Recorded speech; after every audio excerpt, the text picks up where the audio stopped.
ప్రతి ఒక్కటి UPSC prelims అనేట్టు రాయండి. వాళ్ళ యూపీఎస్సీ ప్రిలిమ్స్ ఎగ్జామ్ అటెండ్ చేస్తున్నా అన్నట్టు రాయండి. మొత్తం నా ఆల్మోస్ట్ మీకు ఇక్కడ నుంచి 400 డేస్ దగ్గరకు ఉంటుంది. ఓకేనా?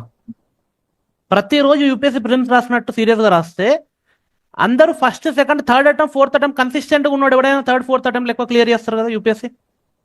మీరు 400 అటెంప్ట్లు ఇచ్చినట్టు ఉంటుంది మీ కథ. You learn if you take it సీరియస్గా తీసుకుంటే you learn. UPSC exam pass అయినా ఫెయిల్ అయినా, తప్పులు చేసిన ఎక్కడ తప్పులు చేసిన ఏది కాదంటే అట్లీస్ట్ నేర్చుకుంటారు కదా. అండ్ మీరు వచ్చింది నేర్చుకోవడానికే కదా. అనలైజ్ చేయండి, ఎందుకు తప్పైంది. తప్పు చేయండి, తప్పులేదు. తప్పులు చేసి నేర్చుకునేటట్టు చేయండి.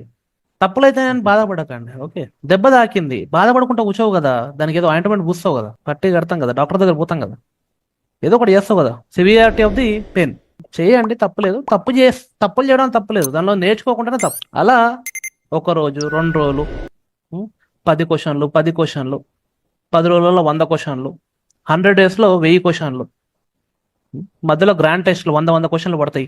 అలా 1000 క్వశ్చన్లు చేస్తారు నెక్స్ట్ ఇయర్కి. ఇప్పుడు ఎట్లా అని మర్చిపోండి, అన్ని క్వశ్చన్లు చేస్తే ఎందుకు కాదు. ఇప్పుడు రుబ్బురోల్లో ఏదేసినా కూడా పిండి అవుతుంది కదా, అది క్లారిటీ ఉంది కదా. రుబ్బురోల్లో పడ్డానికి రెడీ ఉండండి అంటున్నా. దునకండి దానిలో పోయి రోజు మెల్లిమెల్లిగా 1 రోజు కాకుండా 2 రోజులు కాకుండా 100, 200, 300 రోజులకు అయిద్ది కదా. ట్రస్ట్ ద ప్రాసెస్ అంటారు ఇదే. Don't trust the result.